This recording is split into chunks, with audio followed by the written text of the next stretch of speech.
Welcome to Wawasan Wire. Today we're talking about Akmal's rebuke of Ming over press criticism. Okay, so let's dive right in. There's been a major political blow-up, hasn't there, between the Umno Youth chief, Datuk Akmal Saleh, and the Minister of Housing and Local Government, Ming. That's right. And this isn't just, your everyday political disagreement. Well, It really cuts to the heart of how government officials interact with the press. exactly. It's about attitude, fundamentally. And it highlights something we see time again, this shift, the change in perspective when someone goes from being in opposition, scrutinizing the government, to actually being in the government in a ministerial role. Yeah, the tables turn. Precisely. Yeah. And for you listening, understanding this gives real insight into, accusations of political double standards and accountability. So that's what we're going to do. We'll unpack exactly what happened, the specific incident that kicked this all off. And then really dig into why Akmal's criticism, especially that point about hypocrisy, seems to be hitting such a nerve right now. Okay, so the trigger. It all started at the pre-launch event for this new program from the Ministry of Housing and Local Government. Right, the I Lite You program. And during the event, a journalist Yes, that's reported. Asked a pretty direct question. asked the minister why the theme, the whole branding I Lite You, was in English. A straightforward question, really. And the minister, he gave a reason, said it's tied to tourism promotion. His justification was that using English makes it more accessible, more effective for, attracting international tourists. Which, on the face of it, sounds logical enough, right? It does seem like a reasonable policy explanation, but context is key here. Go on. Well, in Malaysia, there's always this underlying sensitivity about language choice in official campaigns, national language policy, cultural identity. These are big things. So asking why English was chosen over Bahasa Malaysia or something more local. It's a perfectly legitimate question about policy priorities, about cultural emphasis. It's not out of nowhere. Right. So the question itself may be pointed, but fair game. The real issue, the flashpoint, wasn't the answer he gave. No, it was what happened next. After giving his explanation, the minister then told the reporter something like he'd be contacting the newspaper's editor-in-chief. And that landed like a lead balloon. Instantly. Because, look, in media circles, a minister saying they'll call your editor after you ask a tough question. It sounds like a threat. Or pressure, at the very least. Exactly. It's rarely interpreted as, I just want to clarify things further with your boss. Yeah. It's almost always seen as trying to exert pressure, maybe intimidate the reporter, or signal serious displeasure. Using the weight of his office, essentially. It creates a chilling effect, or that's the perception, bypassing the journalist to go to the top. And that's what really ignited the political firestorm, right? The image of a senior minister potentially trying to silence criticism over, let's be honest, a relatively minor issue like a program name. It blew up very quickly. Yeah. Especially once Datuk Akmal Saleh got involved. Yeah, the Umno Youth chief, he took it straight to Facebook, didn't he? A pretty scathing critique of the minister's attitude. He did. And interestingly, Akmal didn't really focus on the English theme itself. His main ammo was what he saw as, hypocrisy. Lack of sincerity, yeah. That was the core argument. Akmal basically said, look, a minister shouldn't react like this. He quoted out the stark difference between how the minister behaves now in power. Compared to when he was in the opposition? Precisely.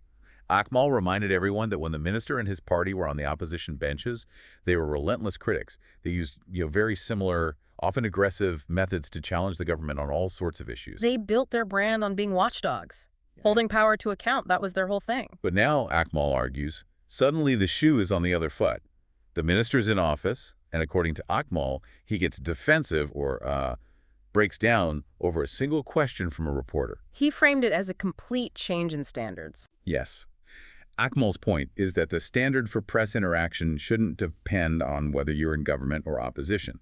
If anything, he suggests, being a minister means you should expect more scrutiny and tolerate it. And the threat, or perceived threat, to call the editor, Akmal seized on that as proof. As evidence of this double standard, that the rules suddenly change when you hold power, that criticism is okay when you're dishing it out, but not when you're receiving it. It really forces you to think, doesn't it? Does the accountability level just flip when a politician becomes a minister? Or should those standards of dealing with the press, taking tough questions, remain constant, regardless of who's in charge? What do you think? We'd actually like to know.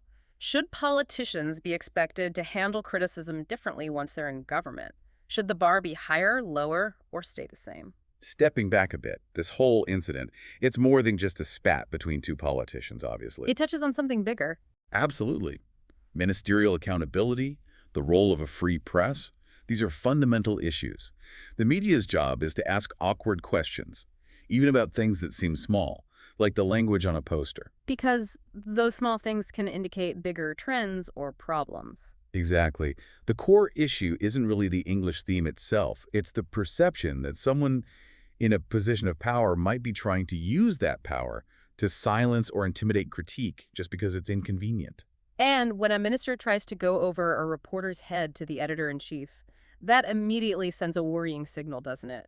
It undermines trust. Especially given the promises often made about transparency and media freedom, it looks like a regression. It can definitely create that chilling effect we talked about. Other journalists might think twice before asking a tough question next time. And strategically, Akmal's move here is quite interesting. Remember, UMNO is part of the same ruling coalition as the Ministers' Party. Yeah, they're supposed to be on the same team, broadly speaking. Yet Akmal very publicly took this stance, positioning himself as a defender of media scrutiny, of, proper conduct. It wasn't just a random outburst. It feels calculated. How so? Well, by criticizing a fellow coalition minister's actions, especially on grounds of hypocrisy and press relations, Akmal positions himself, and perhaps UMNO Youth, as the guardians of integrity within the government structure. Like an internal check and balance? Sort of. It allows him to champion democratic norms, potentially scoring points with the public who value accountability, while also differentiating himself and his wing from other parts of the coalition. It highlights internal fault lines. So it becomes a statement about who really stands for those principles. It's smart politics, in a way. It's certainly complex political maneuvering.